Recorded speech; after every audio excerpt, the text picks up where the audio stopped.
ஆடைகள் சம்பந்தமான சில வார்த்தைகளை உருதுவில் உங்களுக்கு கொடுக்கிறோம். பாருங்கள், ஆரம்பத்தில் பகுடி. பகுடி பகுடி என்றால் தலைப்பாகை. தலைப்பாகைக்கு நாம் உருதுவில் பகுடி என்று கூறுவோம். டர்பன். ஆஸ்தேன். ஆஸ்தேன்.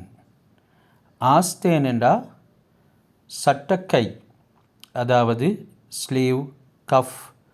இதுக்கு நாங்கள் சொல்லுவோம் ஆஸ்தேன், ஸ்லீவ். சட்டை கை, ஜுப்பாவினுடைய கை மற்றும் நாங்கள் அணிந்திருக்கக்கூடிய ஷர்ட்டினுடைய கைக்கு ஆஸ்தேன் என்று கூறுவோம். சாதர். சாதர் என்றால் போர்வை, ஷீட், போர்வை, சாதர். அடுத்தது ரிசாயி. ரிசாயி என்றால் கொயில்ட். கொயில்ட் என்று சொன்னால் சாஃப்டான அந்த மெத்தைக்கு நாங்கள் சொல்லுவோம், அதாவது மிருதுவான மெத்தை, கொயில்ட். ரேஷம். ரேஷம் பட்டு, சில்க். ரேஷம் பட்டு, சில்க். அடுத்தது துப்பட்டா.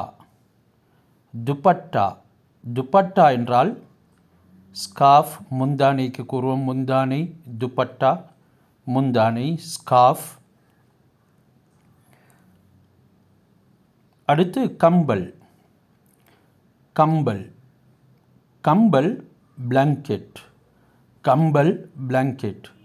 குளிருக்கு நாம் போர்த்தக்கூடிய தடிப்பமானதற்கு அந்த ஆடைக்கு நாம் கம்பல் என்று கூறுவோம். அடுத்து வர்தி. வர்தி என்றால் யூனிஃபார்ம், அதாவது சீருடை. பிள்ளைகள் பாடசாலைக்கு அணிவார்கள் சீருடை.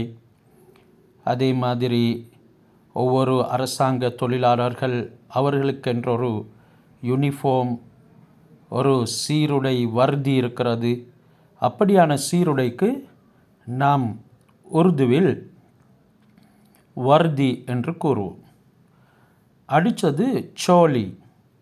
சோலி என்றால் ரவிக்கை, பாடிஸ் என்று நாங்கள் சொல்லுவோம். ரவிக்கை பெண்கள் அணியக்கூடியது சோலி. சோலி. தௌலியா. தௌலியா.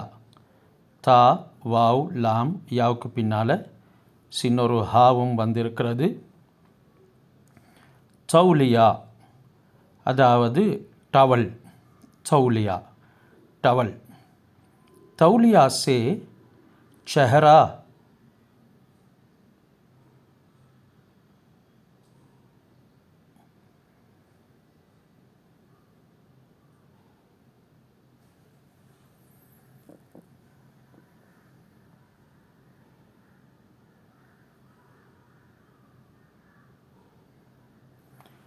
तौलिया से सर झुकाव. तौलिया से चेहरा सुखाव. तौलिया से चेहरा சுக்காவ் என்று எங்களுக்கு கூறலாம். அதாவது டவலினால் முகத்தை துடையுங்கள். அதே போன்று தௌலியாசே சர் சுக்காவ். சுக்காவ் என்றால் உலர வையுங்கள், துடையுங்கள் என்ற கருத்து. டவலினால் உங்களுடைய தலையை உலர்த்துங்கள், துடையுங்கள் என்று இப்படி ஒவ்வொன்றுக்கும் எங்களுக்கு வசனம் அமைத்து கொள்ள முடியும். எனவே சொற்களை அதிகமாக நாம் பாடமாக்கிக் கொள்ள வேண்டும். இதனால் பாஷைக்கு வலுவூட்டும்.